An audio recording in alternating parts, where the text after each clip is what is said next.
Nessa noite fria aí, quem está feliz de estar na presença do Senhor? Glória a Deus. Amém? Assim como o pastor Robert comentou, durante todo esse mês nós temos falado sobre modelos e exemplos bíblicos de família. E nós já fomos profundamente ministrados aqui, nos 2 cultos anteriores, sobre posicionamento, amém? Desde que ele lançou no nosso tempo de mesa, que seria sobre família, gerou algo no meu coração e cada um que se posicionava aqui para ministrar, eu ficava, não pode falar sobre o meu tema, Jesus. Não deixe que outra pessoa fale sobre esse tema. E eu ficava brincando lá em casa, né? Pastor, você vai ministrar, porque você não vai falar sobre o meu tema não, né? Então, desde antes de saber qual seria um momento específico que eu poderia trazer uma palavra, o Senhor trouxe ao meu coração uma história que ela fala muito comigo e eu tenho certeza que vai falar com cada um de vocês também. Amém? Fala assim comigo, curando feridas e vivendo o propósito. Eu quero trazer um pouquinho sobre a história de José para as nossas vidas nessa noite, amém? Abre comigo a sua Bíblia, Gênesis 37, do 1 ao 11. Gênesis 37, do 1 ao 11. A história de José, ela é muito conhecida. Tem alguém aqui que nunca ouviu falar da história de José? De verdade? Sim? A história de José a gente vai dar um apanhado geral hoje, tá? Ela está lá em Gênesis que vai do 37 até o 50. Então ela é uma história bem extensa, é uma história bem marcante e que alcança os nossos dias, amém? Só uma introdução aqui. A história de José é para mim, uma das mais emocionantes da Bíblia. Quem conhece sabe muito bem de todos os desafios que ele enfrentou e o exemplo de fé que ele foi, amém? Ele foi rejeitado por seus irmãos, vendido como escravo, injustiçado, esquecido, mas nunca desistiu do propósito. Ele nunca esqueceu que Deus tinha um plano para ele, amém? José é uma figura que aponta para Cristo. Quem tem vindo de quarta-feira tem escutado o pastor Robert falar muito sobre isso, sobre tudo reflete o propósito. Tudo lá do começo, lá de Gênesis, apontam para Jesus, amém? Toda a Bíblia aponta para Jesus. José foi um dos grandes protótipos aqui que vai apontar para Cristo. Apesar de todo o sofrimento, ele se tornou um instrumento de salvação para sua família. Quando nós falamos que somos a família de Cristo, nós nos tornamos um com ele, não é? José enfrentou todo o sofrimento e alcançou uma nação. Começou pela casa dele, amém? Então vamos lá, contexto histórico. Gênesis 37, do 1 ao 11. Vamos ler juntos? Eu quero ler nessa versão para todo mundo falar a mesma língua, amém? Jacó habitou na terra de Canaã, onde o seu pai tinha vivido como estrangeiro. Este é o registro dos descendentes de Jacó. Quando José tinha 17 anos, fala comigo, 17 anos. 17 anos. Pastoreava os rebanhos com seus irmãos. Os filhos de Bila, conta aí comigo, Bila. Os filhos de Zilpa. As mulheres do seu pai. E contava ao pai da má fama deles. Amém? Israel, fala assim comigo, Jacó. Israel é Jacó, tá bom? Amava José mais do que a qualquer outro filho, porque lhe havia nascido na sua velhice. Por isso, fez para ele uma túnica toda ornamentada. Quando seus irmãos viram que o pai o amava mais do que a qualquer outro filho, odiaram-no e não conseguiam falar com ele amigavelmente. Certa vez, José teve um sonho e quando contou aos seus irmãos, eles passaram a odiá-lo ainda mais. Ouçam o sonho que tive, disse-lhes. Estávamos amarrando os feixes de trigo no campo, quando o meu feixe se levantou e ficou em pé, e os feixes de vocês se ajoelharam ao redor do meu e se curvaram diante dele. Os seus irmãos lhe disseram, então, você acha mesmo que reinará sobre nós? Tem certeza de que vai nos dominar? Eles o odiaram ainda mais por causa do sonho e do que tinha dito. Depois teve outro sonho e contou aos seus irmãos. Tive outro sonho, no qual o sol, a lua e 11 estrelas se curvavam diante de mim. Quando contou ao pai e aos irmãos, o seu pai o repreendeu e disse, que sonho foi esse que você teve? Acaso a sua mãe, os seus irmãos e eu viremos a nos curvar até o chão diante de você? Desse modo, seus irmãos tiveram ciúme dele. O pai, no entanto, mediava em tudo isso. Vamos parando por aqui. Amém? Essa história a gente vai pontuando. Tem algumas coisas que a gente precisa refletir sobre essa história de José. Só nesses 11 versículos que nós lemos, tem algumas coisas específicas que são chaves para o desenrolar dessa história. Vamos lá. Fala assim comigo. Deus pode usar famílias imperfeitas. Vocês entenderam a muvuca que estava acontecendo aqui? Só nesses 11 versículos. Será que era uma família comercial de margarina, a família de Jacó?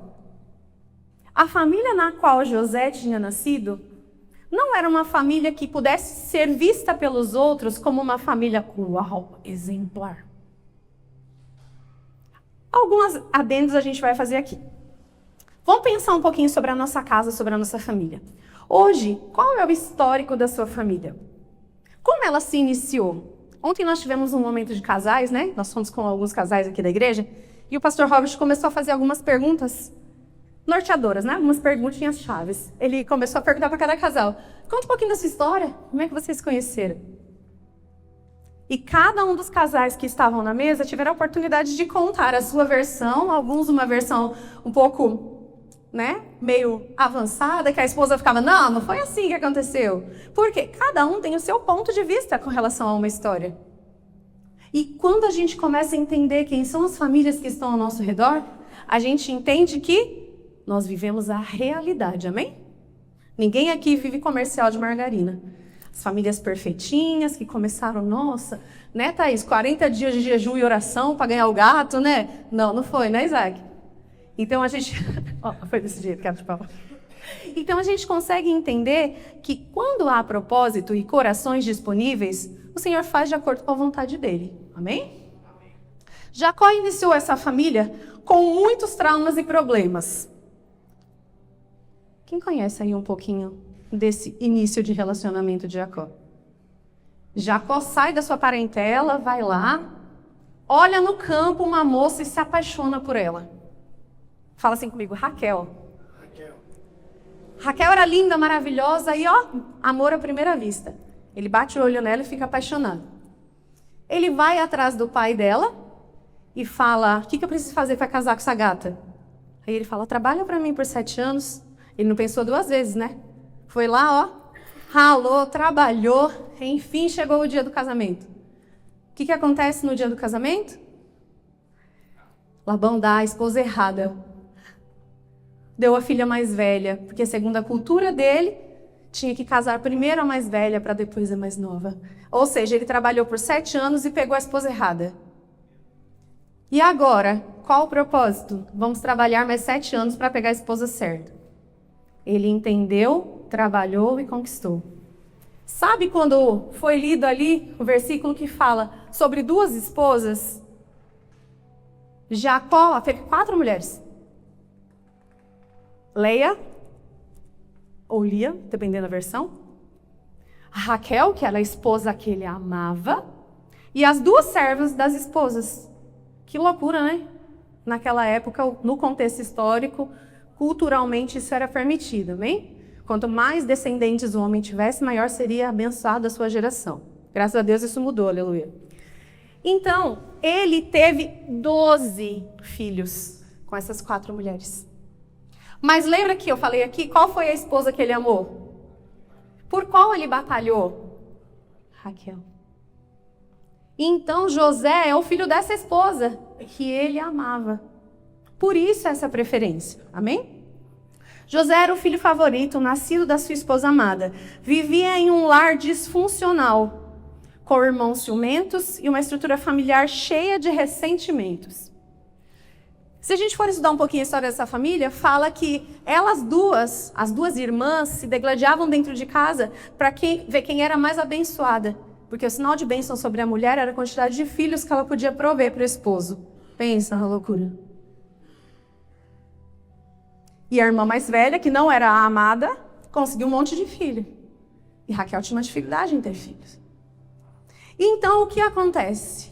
Esse lar era um lar emocionalmente confortável para se criar um filho?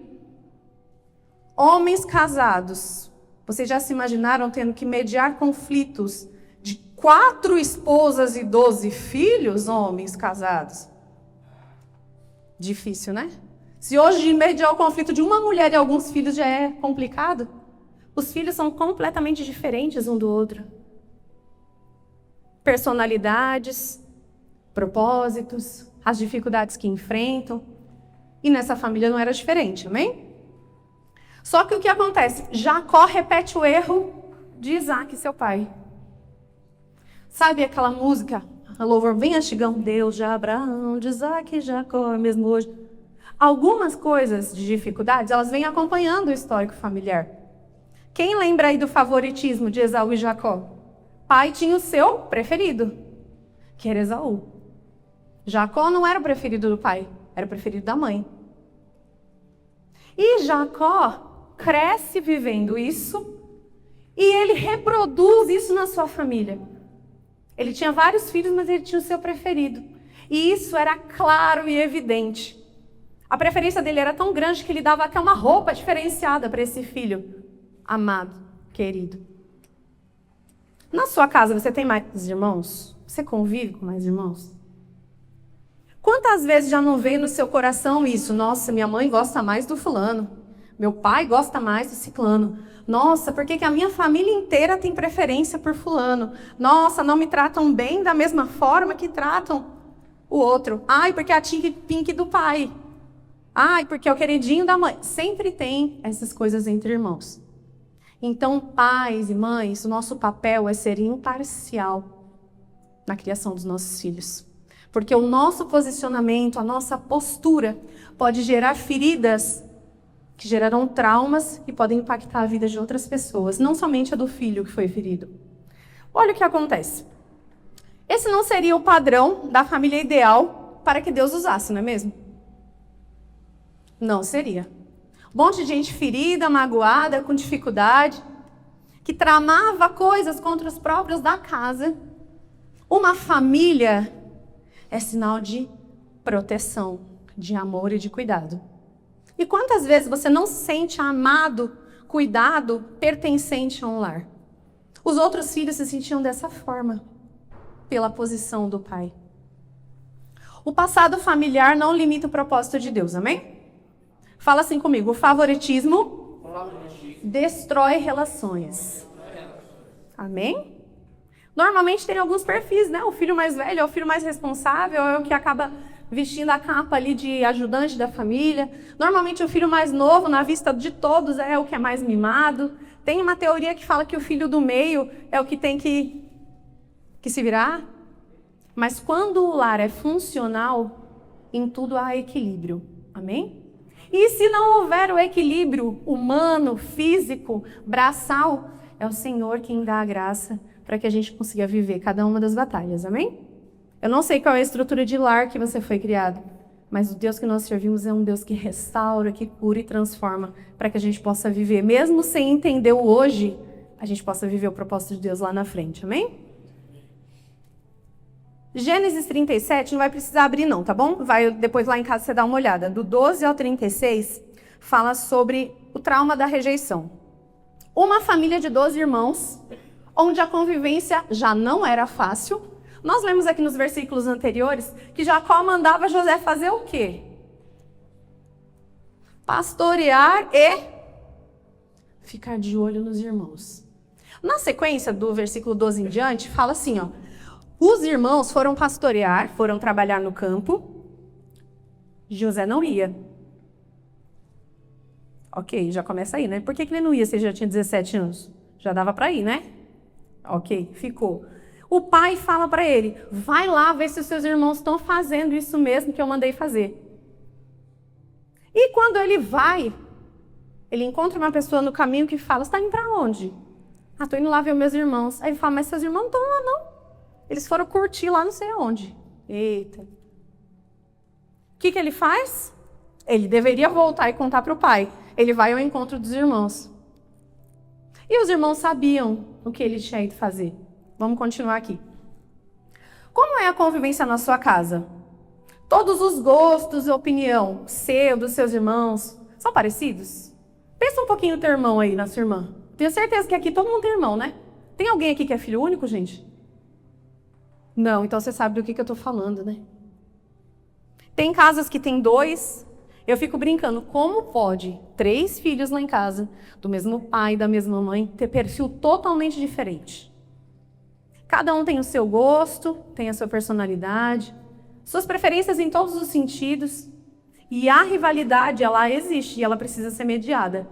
Os conflitos, eles aparecem e eles precisam ser mediados com sabedoria e amor, amém? Quando passa despercebido, quando o pai e a mãe fazem vistas grossas, ou então incitam para que, vai lá, quando eu era pequena, eu odiava. Comecei a namorar com 13 anos. Todo mundo lá em casa sabe, tá? Então tudo bem falar sobre isso. Eu comecei a namorar com 13 anos e a minha irmã tinha 8. Meu pai falava assim, vai junto. Não acredito, não. Por que essa menina vai junto? Quem vai namorar sou eu, por que ela tem que ir? Por quê? Meus pais estavam fazendo igual a família fazia aqui, ó. Vai lá espiar teu irmão, me conta tudo. Só vai se ela for. Ai, que droga, como assim só vou se ela for? E tinha que levar atrás. Então, esse papel também cabe aos pais. Amém? De fazer essa mediação em amor. Não criar rivalidade. Não criar comparação entre um filho e outro. Quantas vezes lá na sua casa já não aconteceu isso? Ah, você está fazendo isso? Nossa, mas seu irmão não faz assim. Nossa, Lucas tira nota 10. Em todas as coisas que faz. O Lucas é um nerdzinho. Mas as meninas não são assim. Elas têm dificuldade. Qual é o papel dele? Ajudar as irmãs. Qual é o nosso papel? O que é? Se lascou. Tadinho. Não, ele ajuda. Vai. Ó, nossa postura como pais influencia no comportamento dos nossos filhos. Amém? Então, José teve 4 mulheres.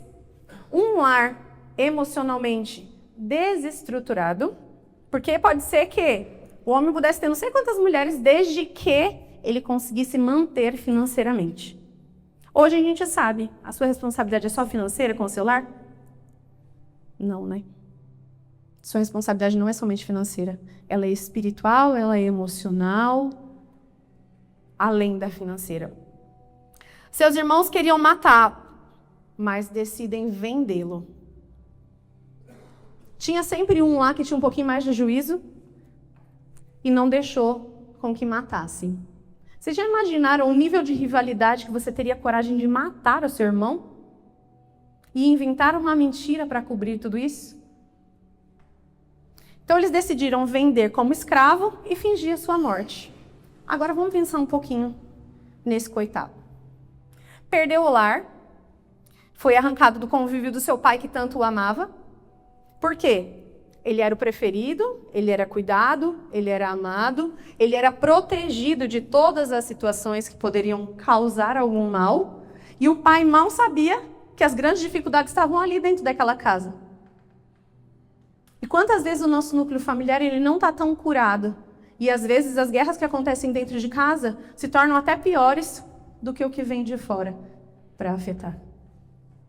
Ele perdeu a liberdade, foi acorrentado, tratado como mercadoria e levado para uma terra estranha. Perdeu a segurança, de filho amado se tornou escravo, sem garantias, sem voz e sem proteção. Muitos de nós já passamos por perdas que nos abalaram. Quem aí já perdeu uma coisa que você possa falar assim, meu Deus, eu imaginava que a minha vida não continuaria a partir dali, tão grande que foi essa perda? Seja um ente querido, seja um golpe financeiro que você tenha tomado, seja um ritmo de vida que você tenha mudado, seja um trabalho que você criou grandes expectativas, seja um relacionamento que você colocou todo o seu empenho.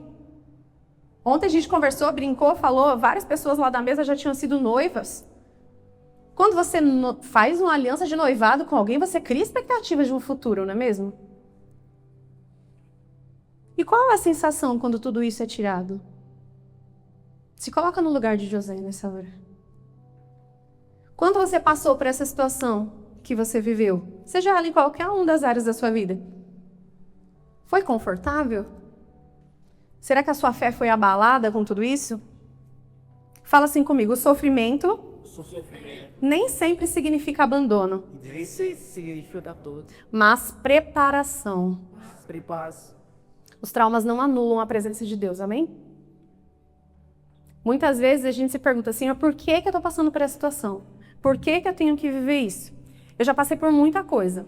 E em todas elas o Senhor sempre me lembrava assim, não pergunte o porquê, e sim o para quê. Senhor, para que eu estou passando por tudo isso? Onde tudo isso vai chegar? Onde tudo isso vai me encaminhar para chegar? Deus tinha um sonho lá atrás, né? Sobre José. Antes das coisas se revelarem, o sonho profético já tinha acontecido sobre ele.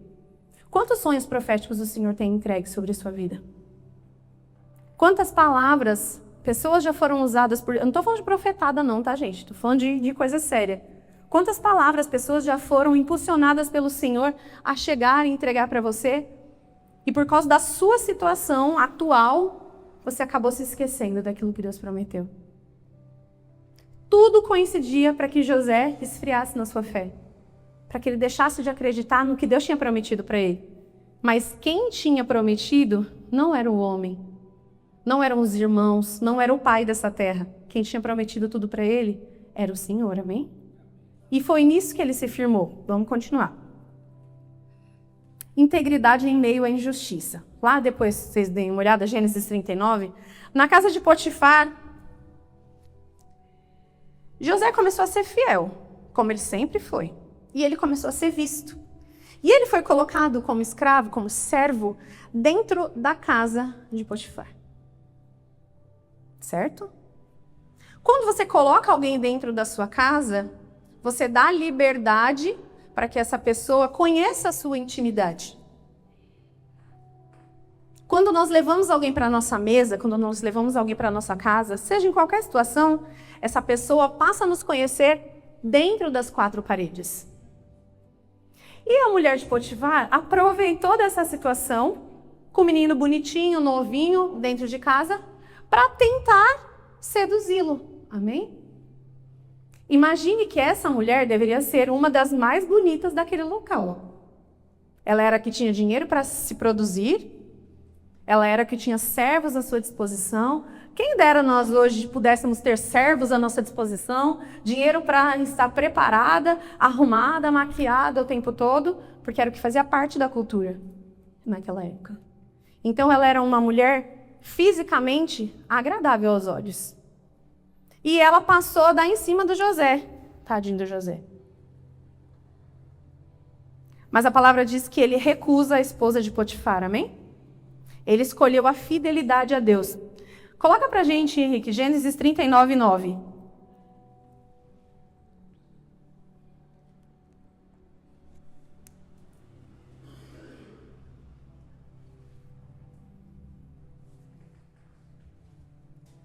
Não há nada nessa casa maior do que eu. Ele nada me negou, a não ser a senhora, porque é a mulher dele. Como poderia eu, então, cometer algo tão perverso e pecar contra Deus?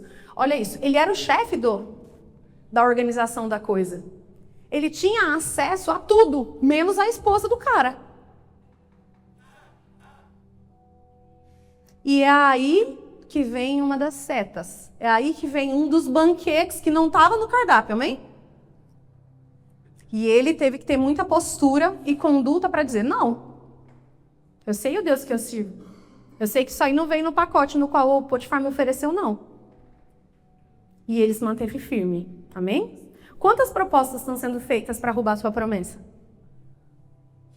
Quantas coisas têm aparecido aí, ó, como um grande banquete para você? Tentando iludir aí os seus olhos, corromper seu coração, para que você não viva o sonho que Deus te colocou para viver. É sério, né? Cada um sabe a luta que enfrenta. A fidelidade a Deus custa caro, mas vale a pena. O que aconteceu com ele quando ele recusou a mulher de Potifar? Ela preparou toda uma situação, inventou um monte de mentira para que ele fosse preso. Olha, coitado. Se manteve firme, fiel ao que Deus prometeu, e foi para onde? Na prisão, calabouço. Não era prisão de agora não, tá, gente? Com direitos humanos e tudo mais, correndo a favor da pessoa. O negócio era cela de verdade. Era sério. Foi injustamente preso por causa da sua integridade. Você sabe o que é integridade? É manter o caráter mesmo quando ninguém está vendo. Olha como isso é sério. Integridade é manter o seu posicionamento, a sua postura, mesmo quando você não está sendo visto por ninguém. Muitas vezes Deus dá uma chacoalhada na gente. Não pense que a minha família é comercial margarina não, tá, gente? A gente luta, a gente rala para colocar os nossos filhos no eixo e de vez em quando sempre aparece alguma coisa que a gente precisa puxar pela orelha, pelo pé, dar uma chacoalhada para acordar. E de vez em quando é necessário usar umas frases assim: eu não estava vendo, mas aquilo lá estava. O nome disso é integridade. É quem é você quando ninguém está te olhando. Não tem ninguém te olhando. Só Deus, Jesus, Espírito Santo, os anjos e todos os demônios. Tá tranquilo, né? Manter integridade, né? Então, todas as vezes que você tiver algo muito legal para fazer, escondido, que você sabe que bate de frente com aquilo que Deus preparou para você, lembre somente disso. Você nunca estará sozinho. Você sempre está sendo observado. Amém? José não murmurou, não se revoltou, manteve sua confiança, serviu com excelência e por isso ele foi abençoado. Os momentos difíceis de teste de fé e caráter, eles acontecem na nossa vida todos os dias. Quem aí nunca pegou um ônibus ou um metrô e passou por alguma situação de que a pessoa te dá um aperto, te dá um empurrão, e você tem que respirar, preciso manter aqui minha postura. Minha fé vale mais do que esse grito e esse Hadouken que eu gostaria de dar. E no ambiente familiar? A pessoa do ônibus você nunca mais vai ver. E aquele que está dentro da sua casa? Às vezes é uma coisa simples, é o brigadeiro que você compra do irmão Renan. Aí quando você vai ver, o pessoal comeu tudo. Acontece, gente, lá em casa também. Você vai naquela vontade e comer tudo. Entendeu? E você tem que olhar para a cara das pessoas e falar quem comeu e não aparece. Quem foi que comeu? Então a gente está falando de coisas grandes espirituais, mas a gente também está falando de coisas do dia a dia. Amém? São guerras que a gente vive todos os dias. Os momentos difíceis são testes de fé e caráter. Quando Deus não está em silêncio, Ele está nos moldando. Pensa. Pensa. Quantas vezes você esperou um sim de Deus e esse sim não veio? Quantas vezes você queria que o sim viesse? Vamos falar sobre família? Você como filho, quantas vezes você já ficou lá? Ai, gente, eu queria tanta coisa. Lá em casa acontece muito. Aí eu chego, a louça tá lavada. Ai, mãe, sabe? Então, tem, gente.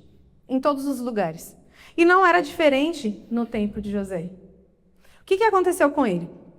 José não viu a mão de Deus imediatamente, mas continuou confiando até que o propósito fosse revelado. Vocês lembram lá do sonho dos 17 anos? O tempo foi passando, muita coisa foi acontecendo, e não se revelava com clareza o que aquele sonho queria dizer. Sabe, para bom entendedor, meia palavra basta? Mas a realidade não tinha nada a ver com aquele sonho, o cara estava preso. Quantas vezes você tem promessas e você não consegue trazê-las para a sua realidade? Porque parece que não tem nada a ver aquilo que Deus está falando. Você fica pensando que é para daqui a muitos anos. E às vezes o Senhor faz algumas coisas simples e muda toda a sua rota. Quantas vezes nós passamos por situações em nossa família e nos questionamos por que Deus permitiu que isso acontecesse? Será que Ele não estava lá? Na nossa peça de teatro, o encerramento, da Corda das Emoções, ele fala sobre isso. A fala de Jesus era, sabe aquele momento que você perguntou onde é que eu estava? Eu estava lá o tempo todo. Eu estava lá com todos os grandes homens da Bíblia, quando eles passaram pelas tribulações e dificuldades. Eu também estava com você. Então pode ser que você tenha vindo de uma família desestruturada, assim como aconteceu com José. Pode ser que você não tenha a referência de paternidade que você sempre sonhou, que você sempre esperou, e isso te causou dores e traumas. Pode ser que a sua mãe, assim como a gente falou aqui no Ofini e Finéias, uma mãe não posicionada, Pode ser que a sua mãe tenha sido isso, ela não tenha tido sabedoria para te instruir, te direcionar no caminho. Mas o Senhor te dá uma oportunidade para ser esse pai e essa mãe. Pode ser que você tenha vindo de uma família desestruturada, onde os filhos não foram amados como deveriam. Pode ser que você não tenha sido suprido na sua necessidade. Mas o Senhor te dá a oportunidade de ser esse pai que ama. De ser essa mãe que ama, que corrige, que orienta, que acompanha. E quando a gente fala sobre família, a gente abre um leque muito grande de coisas aqui. Então, quando eu falo sobre a história de José, a gente fala de traumas que ele poderia ter deixado tomar conta do coração dele e não cumprido aquilo que ele foi chamado para fazer. Mas ele se posiciona, ele aprende a dizer não no tempo certo e fazer aquilo que é necessário ser feito. Vamos continuar mais um pouquinho. José passou anos esperando, como escravo primeiro, depois como prisioneiro, e tudo isso sem ver a promessa se cumprir. No entanto, ele não perdeu a fé, amadureceu no silêncio e na dor, foi curado internamente, ao ponto de, quando reencontrou seus irmãos, ele não desejou vingança, mas sim a reconciliação e o perdão. Quantas pessoas te feriram, te magoaram? Lá na sua casa, na sua família? Quantas pessoas você precisa liberar perdão hoje? Quando eu falo para vocês que aconteceram coisas quando ele tinha 17 anos, e a história passa no decorrer de muitos anos, será que ele guardou isso lá na caixinha da lembrança e nunca mais mexeu? Será que em momento nenhum ele apresentou ao Senhor essas dores, esses sentimentos, falando, Senhor, me cura, me restaura? Será que ele tinha expectativa de reencontrar esse pai e esses irmãos? Como será que isso foi tratado no coração dele? Quantas coisas será que hoje você como filho, você como pai, você como irmão, como irmã, você como neto? Porque a gente sabe que as famílias em grande número, elas acabam criando muitos resquícios de sentimentos e emoções que muitas vezes nos magoam. Como você tem gerado isso no seu coração? Será que você tem apresentado isso diante de Deus? E falado, Senhor, deixa o Senhor mexer aí, ó, moldar, tratar e curar. No tempo certo, quando eu tiver que reencontrar com essa pessoa, que eu tenha firmeza no perdão que eu estou liberando. Porque é muito fácil falar, não, eu perdoo e eu não preciso mais conviver. Mas e aí? Se o Senhor te colocar na oportunidade de amanhã ou depois encontrar com essa pessoa, com esse familiar, como é que vai ser a sua ação? Você vai voltar para aquele lugar de dor? Você vai ser tomado por um sentimento de agora é minha vez? Ou será que você vai ter o poder de liberar perdão em amor, assim como foi a história de José? Gênesis, no 42 e 45, né, até o 45, fala assim, confronto com o passado. Seus irmãos vêm ao Egito em busca de comida. Calma, ficou uma lacuna aqui. Ele está na prisão, amém? Lembra lá, a mulher de Potifar manda ele para a prisão. Nessa prisão, ele começa a conhecer pessoas. O povo começa a ter sonhos, ele começa a revelar sobre esses sonhos, trazendo discernimento do que o Senhor traz ao coração dele. E um dia, o supermaster tem um sonho, certo? E precisa de uma tradução. E atrás de quem eles vão?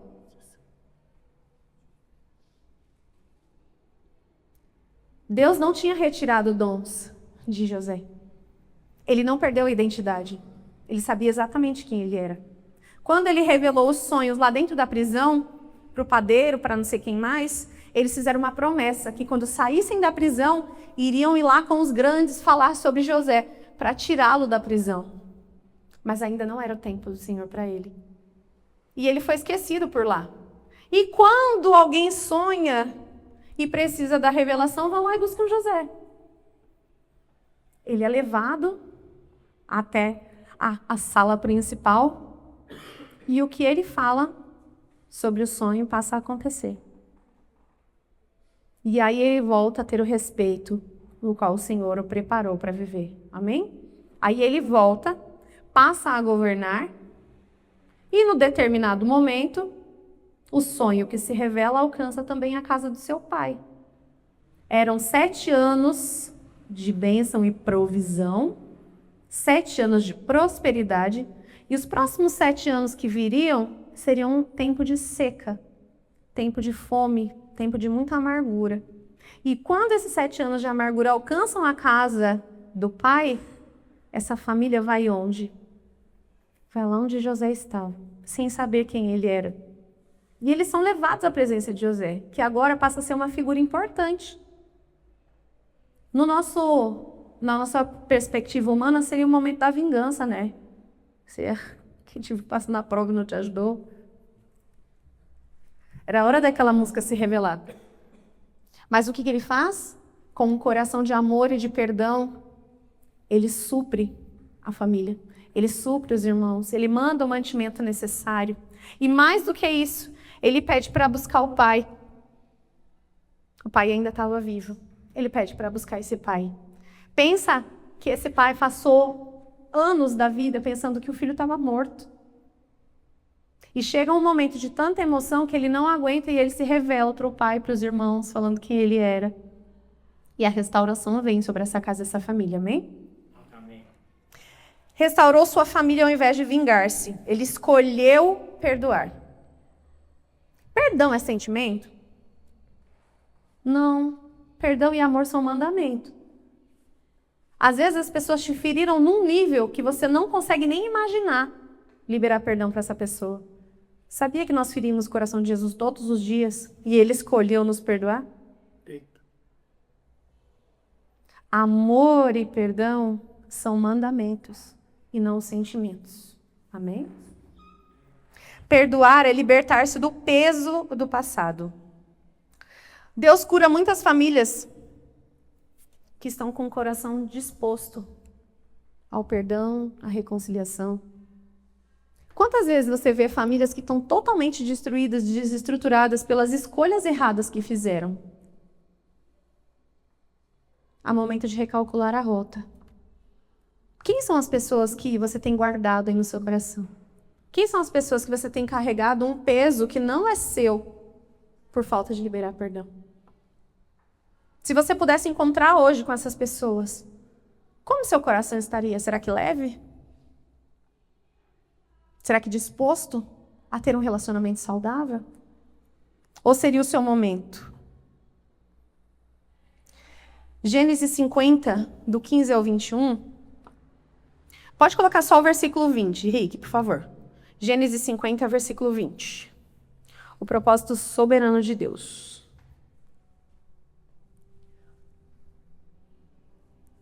Gente, olha a revelação dessa verdade.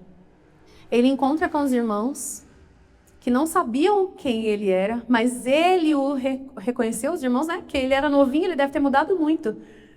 Olha o que ele fala quando ele encontra os irmãos.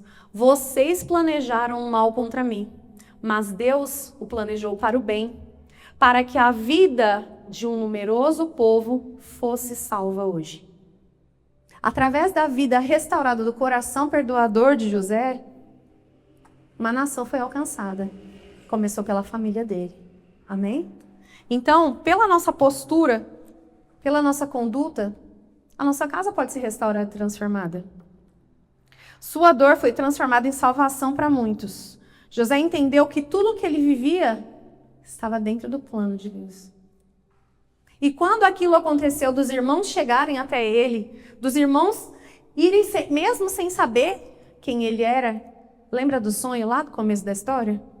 De quando ele tinha só 17 anos? Olha o sonho se revelando.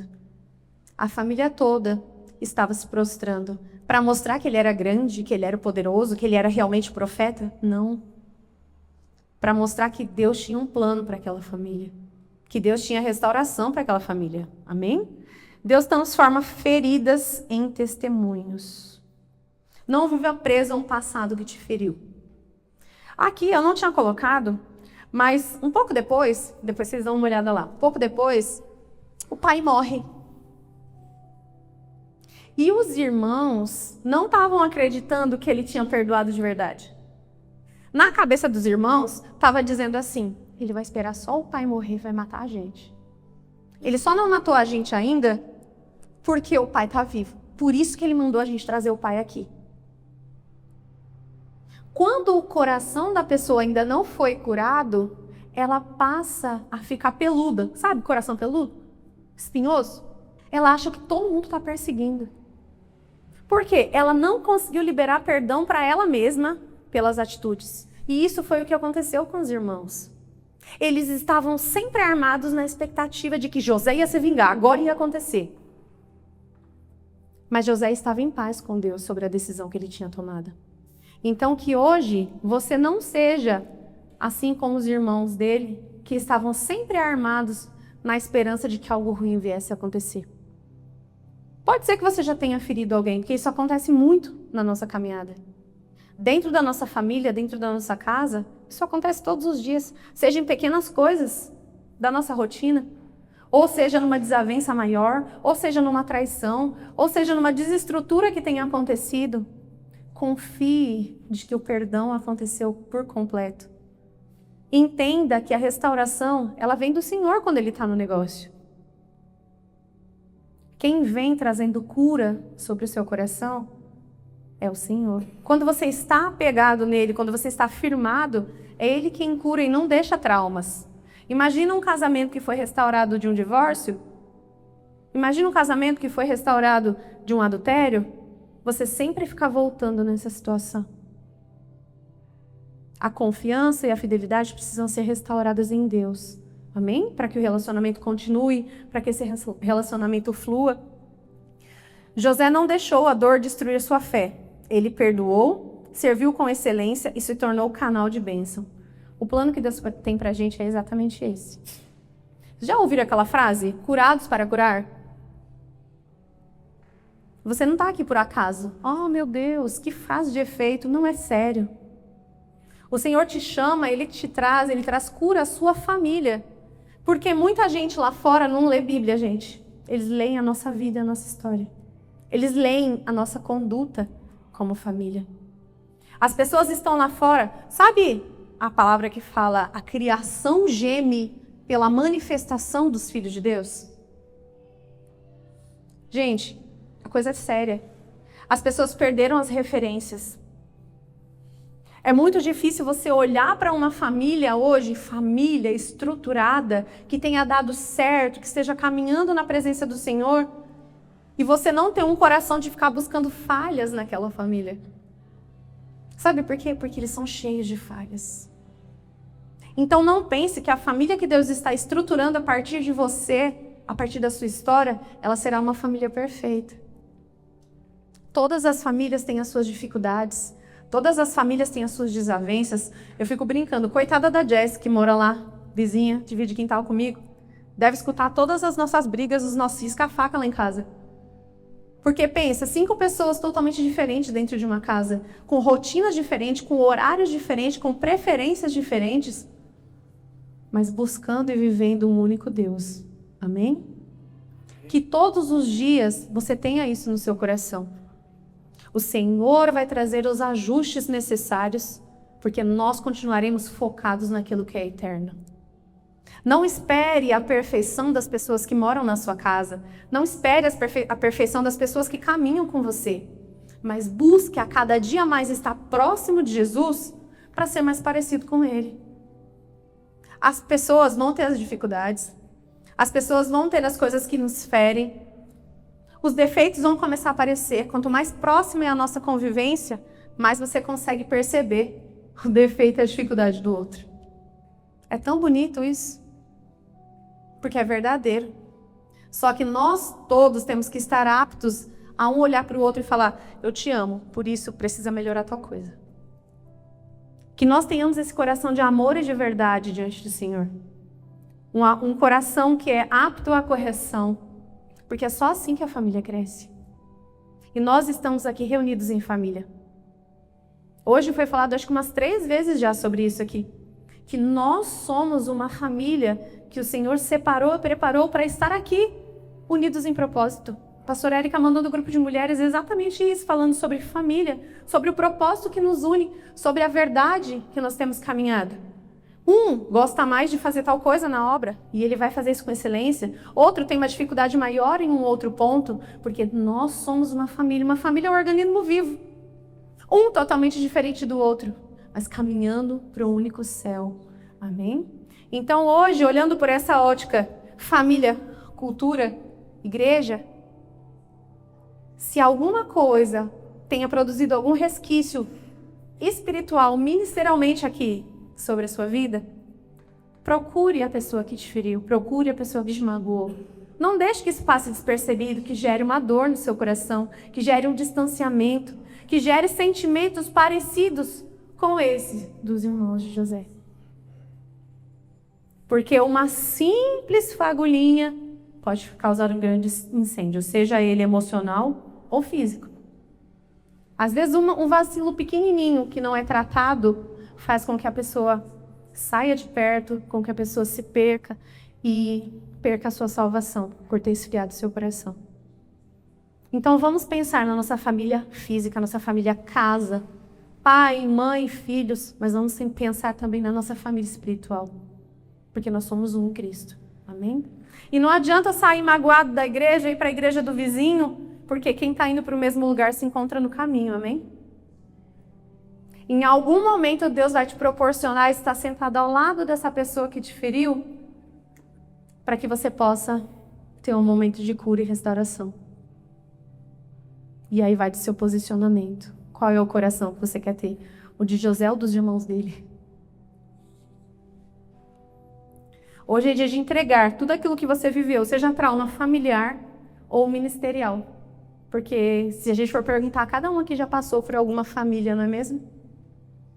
Cada um aqui já viveu ministerialmente algum trauma, alguma dor, algo que carrega no coração.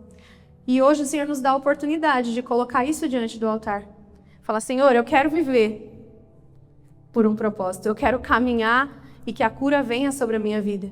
Não pelo muito falar, mas porque eu quero viver um novo tempo. Eu quero contemplar aquilo que o Senhor trouxe, aquilo que o Senhor revelou. Seja um sonho, seja uma visão, seja uma palavra, seja um direcionamento. E que nós possamos viver juntos isso em amor. Amém? Então se coloca de pé em nome de Jesus.